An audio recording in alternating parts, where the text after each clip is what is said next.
এই সময়খিনি অৱহেলা একেবাৰেই নকৰিব, কাৰণ যেতিয়া ঈশ্বৰে কিবা এটা শুনাৰ বাবে নিমন্ত্ৰণ কৰে, তেতিয়া তেওঁৰ জীৱনৰ এটা নতুন অধ্যায় আৰম্ভ হ'ব। হয়তো আপুনি বহুত কিছু সহ্য কৰিছে, বহুত কিছু হেৰুৱাইছে, কিন্তু এতিয়া ব্ৰহ্মাণ্ডই কৈছে যে এতিয়া বহুত হ'ল। এতিয়া আপোনাৰ সময় আহিছে। আপোনাৰ আত্মাই বহুত দীঘলীয়া সময়ৰ পৰা চিঞৰি আছিল, আৰু আজি সেই চিঞৰৰ উত্তৰ ঈশ্বৰে নিজেই দিছে। যেতিয়া কোনোবা ব্যক্তিৰ হৃদয় পৰিষ্কাৰ হয়, যেতিয়া সেই ব্যক্তিয়ে একো প্ৰশ্ন নকৰাকৈ, একো অভিযোগ নকৰাকৈ সহ্য কৰি গৈ থাকে, তেতিয়া এদিন ভগৱানে নিজেই তেওঁৰ পক্ষত থিয় দিয়ে। আৰু আজি সেই দিনটো আহি পাইছে। ইউনিভাৰ্ছে কৈছে যে এতিয়া তেওঁ আপোনাৰ লগত আছে। এতিয়া আপোনাক কোনেও বাধা দিব নোৱাৰে। প্ৰিয় দৰ্শক, যদি আপোনাৰ ব্যক্তিগতভাৱে কিবা সমস্যা হৈ আছে, আপোনাৰ চাকৰি, ব্যৱসায়, পঢ়া শুনা, টকা পইচা, আপোনাৰ বিবাহ, তেনেহ'লে ভিডিঅ'ৰ স্ক্ৰীণত দিয়া নম্বৰত আমাক ফোন কৰিব। আমি আপোনাৰ সমস্যাসমূহ সমাধান কৰিবলৈ চেষ্টা কৰিম।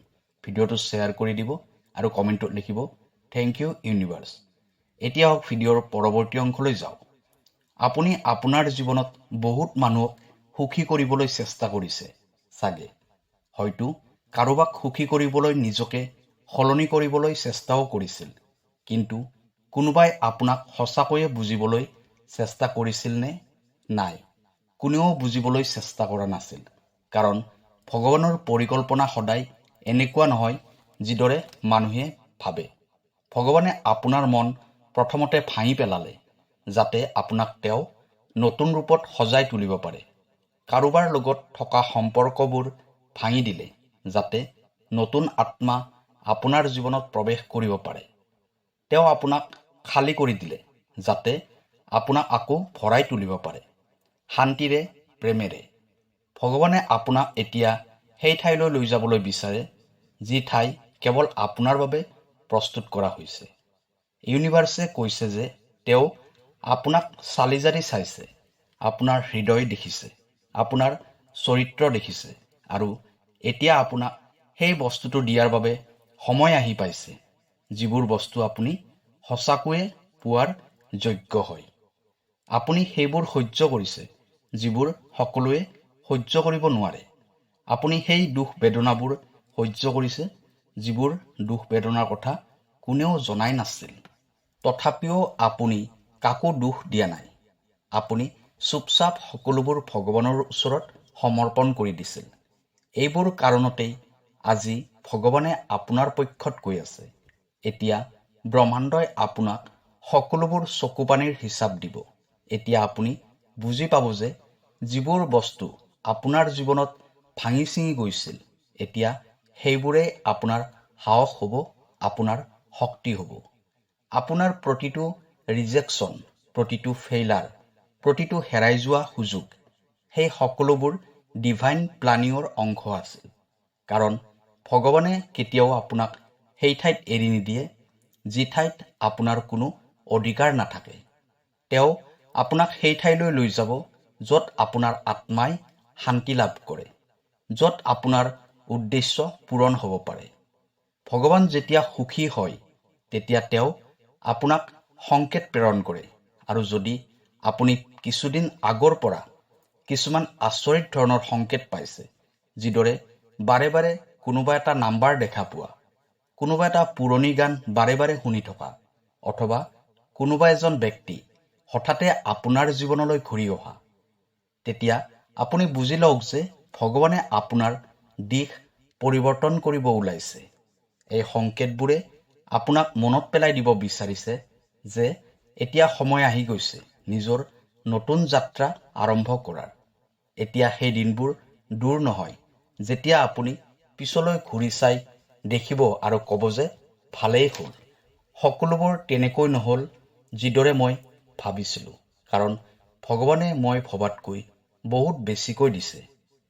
আপোনাৰ ভিতৰত যিবোৰ এনাৰ্জি আছে, সেইবোৰ ডিভাইন এনাৰ্জি হয়। এতিয়া আপোনাৰ ভাইব্ৰেশ্যন সলনি হ'বলৈ ধৰিছে। যেতিয়া ভগৱান সুখী হয়, তেতিয়া আপোনাৰ ওচৰে পাজৰে থকা সম্পূৰ্ণ পৰিৱেশটোৱে সলনি কৰি দিয়ে। হঠাতে আপুনি অনুভৱ কৰিব যে যিবোৰ বস্তুৰ বাবে আপুনি আগতে বহুত কষ্ট পাইছিল, যিবোৰ বস্তু পাবলৈ আপুনি বহুত ষ্ট্ৰাগল কৰিব লগা হৈছিল, এতিয়া সেইবোৰ নিজে নিজেই আপোনাৰ ওচৰলৈ আহিব ধৰিছে। মানুহৰ ব্যৱহাৰবোৰ সলনি হ'বলৈ ধৰিব, সুযোগবোৰ বৃদ্ধি হ'বলৈ ধৰিব।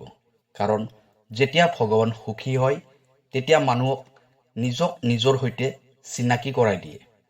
তেওঁ আপোনাৰ আত্মাত সেই শান্তি সংযোগ কৰাই দিয়ে যিবোৰ কোনো শব্দত প্ৰকাশ কৰিব নোৱাৰি।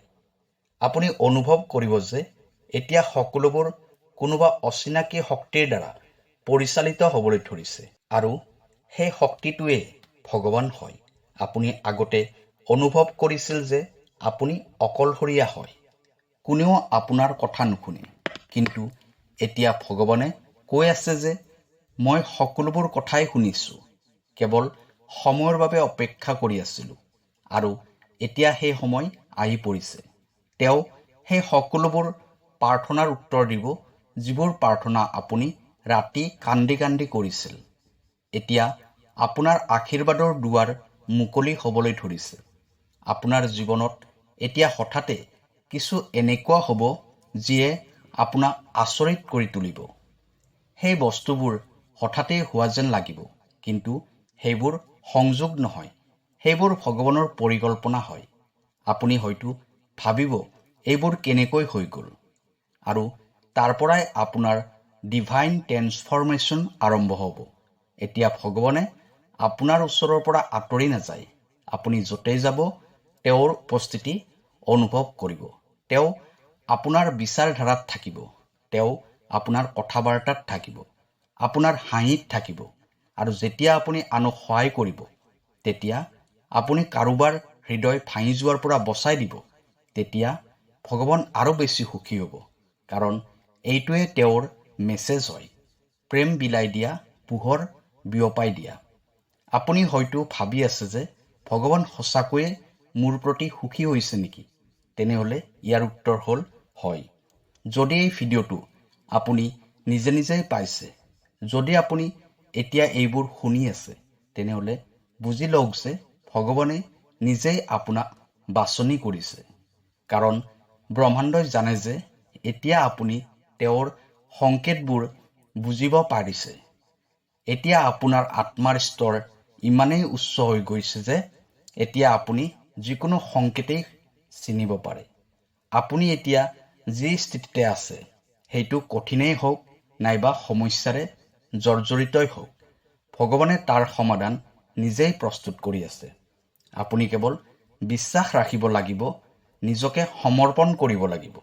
যেতিয়া আপুনি ব্ৰহ্মাণ্ডৰ ওচৰত সমৰ্পণ কৰে, চমৎকাৰবোৰ নিজে নিজেই হ'বলৈ ধৰে। আপুনি দেখিবলৈ পাৰিব যে টকা পইচা, সম্পৰ্ক, স্বাস্থ্য, এতিয়া এই সকলোবোৰ নিজে নিজেই ঠিক হ'বলৈ ধৰিব। কাৰণ যেতিয়া ভগৱান সুখী হয় তেতিয়া ভগৱানে আপোনাৰ অভাৱবোৰ নিজেই পূৰণ কৰি দিয়ে। এই ভিডিঅ'টো নিজে নিজেই আপোনাৰ ওচৰলৈ আহিছে কাৰণ নিয়তিয়ে আপোনাক চিঞৰি মাতিছে। কেতিয়াবা কেতিয়াবা ব্ৰহ্মাণ্ডই বহুত লাহে লাহে কথা কয়, ইমান লাহেকৈ কয় যে শব্দবোৰ কাণত নহয়, বৰঞ্চ হৃদয়ত বাজি উঠে। আজি আপুনি যিবোৰ শুনিবলৈ গৈ আছে, সেইবোৰ হ'ল সেই লাহে লাহে ফুচফুচাই কোৱা শব্দবোৰৰ উত্তৰ হয়। শুনক, অলপ ৰৈ যাওক। এই সময়টো সাধাৰণ সময় নহয়, এইটো এটা সংকেত হয়। এটা এনেকুৱা সংকেত যিটো আপুনি অৱহেলা কৰিব নোৱাৰে আৰু বাধাও দিব নোৱাৰে। কাৰণ এই সময়খিনিৰ ভিতৰত ভাগ্য আৰু চেতনা এটা দিশত আহি লগ হয়, আৰু আপোনাৰ জীৱনৰ আগন্তুক অধ্যায়বোৰ এক্টিভেট হৈ যায়। যদি আপুনি এই ভিডিঅ'টো শুনি আছে, তেনেহ'লে ইয়াৰ অৰ্থ হ'ল এইটোৱে যে আপোনাৰ জীৱনত এনেকুৱা এটা সময় আহিব যিটো বাধা দিয়া ক্ষমতা আপোনাৰ ভিতৰত নাই। আৰু আটাইতকৈ গুৰুত্বপূৰ্ণ কথাটো হ'ল এইটোৱে যে এই সকলোবোৰ আপোনাৰ অনুমতি মতেই হ'ব আৰু আপোনাৰ ভালৰ বাবেই হ'ব। আপুনি আপোনাৰ জীৱনৰ যি ঠাইতে গৈ উপস্থিত নহওক কিয়, যিমানেই প্ৰশ্ন নাথাকক কিয়, যিমানেই সমস্যা নাথাকক কিয়, ভাগ্যই যেতিয়া চাল খেলে, পৰিস্থিতি নিজে নিজেই সলনি হ'বলৈ ধৰে, ৰাস্তা নিজে নিজেই খুলিব ধৰে, ভাগ্যৰ দুৱাৰ নিজে নিজেই খুলিবলৈ আৰম্ভ কৰে। আৰু আজি এইবোৰেই হৈ আছে। আপুনি বহুতবাৰ ভাবিছে চাগে, মোৰ জীৱনত কেতিয়া পৰিৱৰ্তন আহিব, কেতিয়া বস্তুবোৰ সঠিক দিশেৰে যাবলৈ আৰম্ভ কৰিব, কেতিয়া মোৰ প্ৰশ্নবোৰৰ উত্তৰ পাম। তেনেহ'লে শুনক, আজি এতিয়াই এই মুহূৰ্তৰ পৰাই আপোনাৰ জীৱনৰ গতিপথ সলনি হ'বলৈ ধৰিব আৰু এটা চিধা উজ্জ্বল ৰাস্তা আপোনাৰ সন্মুখলৈ আহিব। কিয়? কাৰণ আপোনাৰ মন পবিত্ৰ হৈ আছে। যাৰ মন পবিত্ৰ হৈ থাকে, তেওঁৰ জীৱনলৈ সুযোগবোৰ প্ৰত্যক্ষভাৱে আহে। আজিৰ পৰা আপুনি এটা কথা সদায় মনত ৰাখিব যে কিছুমান বস্তু আমি বাছনি নকৰোঁ, সেই বস্তুবোৰেহে আমাক বাছনি কৰে। যিদৰে এই ভিডিঅ'টো, যিদৰে এই মেছেজটো, যিদৰে এই ক্ষণ। ভগৱানে বহুত কম সংখ্যক মানুহক এনেকুৱা সংকেত দিয়ে, এই ছিগনেল সেই ব্যক্তিয়ে লাভ কৰে যাৰ জীৱনত বহুত ডাঙৰ পৰিৱৰ্তন হ'ব লগা থাকে। এটা ডিভাইন টাৰ্ণিং পইণ্ট, এটা কস্মিক এনাৰ্জি, এটা নতুন অধ্যায়। আৰু যদি এই মেছেজটো আপুনি পাইছে, তেনেহ'লে ইয়াৰ অৰ্থ এইটোৱেই হ'ল যে আপোনাৰ সময়ো পৰিৱৰ্তন হ'বলৈ ওলাইছে। কিবা এটা এনেকুৱা আহিব আপোনাৰ জীৱনত যিটো আপোনাৰ চিন্তাধাৰাতকৈ বহুত ডাঙৰ হ'ব, আপোনাৰ ইচ্ছাতকৈও বিশাল হ'ব আৰু আপোনাৰ ক্ষমতাতকৈ বহুত গুণ আগত থাকিব। হয়তো আপুনি এতিয়ালৈ অনুভৱ কৰিব পৰা নাই, কিন্তু আপোনাৰ জীৱনত এটা দিব্য এনাৰ্জি প্ৰৱেশ কৰিছে। এই এনাৰ্জিটোৱে আপোনাক টানি সেই ঠাইলৈ লৈ যাব য'ত আপুনি আগৰ পৰাই যাব বিচাৰিছিল, কিন্তু ৰাস্তাবোৰ বুজি পোৱা নাছিল। এতিয়া আপুনি জোৰ দিয়াৰ প্ৰয়োজন নাই। এতিয়া আপুনি যিকোনো বস্তু ধৰি ৰখাৰ প্ৰয়োজন নাই। এতিয়া আপুনি দৌৰা-দৌৰি কৰাৰ একেবাৰেই প্ৰয়োজন নাই। কাৰণ যেতিয়া মন পবিত্ৰ হৈ যায়, তেতিয়া ব্ৰহ্মাণ্ডই নিজেই আপোনাৰ ওচৰলৈ আহিব। আপুনি ভাবিবই নোৱাৰে যে আগন্তুক কেইদিনমানৰ ভিতৰত, আগন্তুক কেইসপ্তাহমানৰ ভিতৰত কি কি বস্তু আপোনাৰ ফালে আহি আছে। আপোনাৰ জীৱনত এটা সাক্ষাৎ, এটা সুযোগ, এটা মেছেজ, এটা ফোন কল, যিকোনো আপোনাৰ জীৱনলৈ হঠাতে আহিব, যিয়ে আপোনাৰ জীৱনৰ দিশেই সলনি কৰি দিব। আৰু মহত্বপূৰ্ণ কথাটো হ'ল এইটোৱে যে আপুনি এইটো বাধা দিব নোৱাৰে, কাৰণ এইটো আপোনাৰ ভাগ্যত লিখা আছে। আজিৰ মেছেজটো বহুত পবিত্ৰ হয়, বহুত গভীৰ হয়, বহুত শান্ত হয়, কাৰণ এইটো সেই ঠাইৰ পৰা আহিছে য'ত সকলোবোৰ সিদ্ধান্ত লোৱা হয়। আপোনাৰ আত্মা, আপোনাৰ লক্ষ্য, আপোনাৰ সফলতা। সেইবাবে এইটো শেষলৈ চাই থাকিব, কাৰণ যিমানেই ভিডিঅ'টো আগলৈ গৈ থাকিব, সিমানেই আপোনাৰ এনাৰ্জিবোৰ বৃদ্ধি হৈ গৈ থাকিব, আপোনাৰ ফ্ৰিকুৱেঞ্চি সলনি হ'ব আৰু আপোনাৰ ৰাস্তাবোৰ অধিক পৰিষ্কাৰ হৈ গৈ থাকিব। আপুনি য'তেই নাথাকক কিয়, যিকোনো পৰিস্থিতিতে নাথাকক কিয়, আপোনাৰ মন ক্লান্তয়ে হওক নাইবা সমস্যাৰে জৰ্জৰিত হওক, তথাপিও এই ভিডিঅ'টো আপোনাৰ সন্মুখলৈ আহিছে। কাৰণ ব্ৰহ্মাণ্ডই সিদ্ধান্ত লৈছে যে আজি আপোনাক এটা কথা ক'বলগীয়া আছে। আপুনি নিজেই অনুভৱ কৰিব যে এই শব্দবোৰ আন কাৰো বাবে নহয়, কেৱল আপোনাৰ আত্মাৰ বাবে হয়। যিদৰে কোনোবাই আপোনাক বহুত দিনৰ পৰা লক্ষ্য কৰি আছিল, আপোনাক বুজি আছিল আৰু আপোনাক কিবা এটা কোৱাৰ বাবে সঠিক ক্ষণ বাছনি কৰিছে। কেতিয়াবা আপুনি ভাবিছেনে যে কেতিয়াবা কিছুমান বস্তু আমি বাছনি নকৰোঁ, সেই বস্তুবোৰে আমাক বাছনি কৰে। কিছু মেছেজ, কিছু মানুহ, কিছু ৰাস্তা। এইবোৰে আমাৰ ওচৰলৈ তেতিয়াই আহে যেতিয়া আমাৰ হৃদয় শুনিবলৈ, বুজিবলৈ আৰু সলনি হ'বলৈ প্ৰস্তুত হৈ যায়। আৰু আজি আপুনি সেই অৱস্থাটোতে আছে।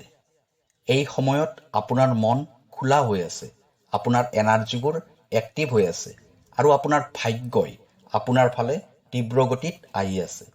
এইটো কাৰণতে এই ভিডিঅ'টো আপোনাৰ ওচৰলৈ নিজে নিজেই আহিছে। ইউনিভাৰ্ছে জানে যে আপুনি ক'ৰবাত নহয় ক'ৰবাত ভাগৰি পৰিছে। কেতিয়াবা এনেকুৱা হৈছিল যিকোনো বস্তু এটা আপোনাৰ হাতলৈ আহি আকৌ পিছলি পৰিছিল। লক্ষ্যত উপনীত হোৱাৰ সময়তে ৰাস্তা হেৰাই গৈছিল।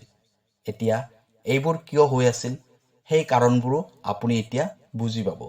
কাৰণ ব্ৰহ্মাণ্ডই আজি আপোনাক আপোনাৰ ভাগ্যৰ শেষ চৰণত প্ৰৱেশ কৰাব। এই মেছেজটো কেৱল আপোনাৰ বাবে, সেই মানুহবোৰৰ বাবে এই মেছেজটো নহয় যিয়ে সকলোবোৰ বস্তু অতি সহজতে লাভ কৰে। এই মেছেজটো সেইসকল ব্যক্তিৰ বাবে হয় যাৰ আত্মা বহুত গভীৰ হয়, যাৰ জীৱনত অনুভৱ বহুত বেছি আছে, যাৰ হৃদয় বহুত পৰিষ্কাৰ হয় আৰু যাৰ ভাগ্যত কিবা এটা অসাধাৰণ লিখা আছে। ব্ৰহ্মাণ্ডই কৈছে যে আপোনাৰ ক্ষেত্ৰত পলম হৈছে, কিন্তু আপুনি ৰৈ যোৱা নাই। আপোনাৰ ভিতৰত এটা এনেকুৱা পোহৰ আছে যিটো পোহৰক বহুতবাৰ নুমুৱাবলৈ চেষ্টা কৰা হৈছিল, কিন্তু নুমাই যোৱা নাছিল। আৰু এইটো কাৰণতে আপুনি ইয়ালৈ আহি পাইছে। ব্ৰহ্মাণ্ডই আপোনাৰ ওচৰে পাজৰে থকা বস্তুবোৰ সলনি কৰিবলৈ আৰম্ভ কৰি দিছে। মানুহৰ ব্যৱহাৰ, পৰিস্থিতি, আপোনাৰ বিচাৰধাৰা, আপোনাৰ সিদ্ধান্ত। আৰু সকলোতকৈ গুৰুত্বপূৰ্ণ কথাটো হ'ল এতিয়া আপোনাৰ জীৱনলৈ সেই মানুহবোৰেই আহিব যিবোৰ মানুহ আপোনাৰ জীৱনৰ বাবে প্ৰয়োজন আছে। সেই মানুহবোৰে আপোনাৰ জীৱনত থাকিব যিটো ভাগ্যত লিখা আছে। আৰু সেই মানুহবোৰ আপোনাৰ জীৱনৰ পৰা আঁতৰি যাব যাৰ ভূমিকা সম্পূৰ্ণ হৈছে। এতিয়া আপোনাৰ সময় আৰম্ভ হৈছে আৰু এই ভিডিঅ'টো আপুনি বিচাৰি লোৱা নাই। এই ভিডিঅ'টোৱে আপোনাক বিচাৰি লৈছে। প্ৰিয় দৰ্শক, যদি এই ভিডিঅ'টোৱে আপোনাৰ হৃদয় স্পৰ্শ কৰিছে তেনেহ'লে চেনেলটো ছাবস্ক্ৰাইব কৰিব যাতে আগলৈ এনেকুৱা ভিডিঅ' পাই থাকে। কাইলৈ আকৌ লগ পাম অন্য এটা ভিডিঅ'ত। ধন্যবাদ।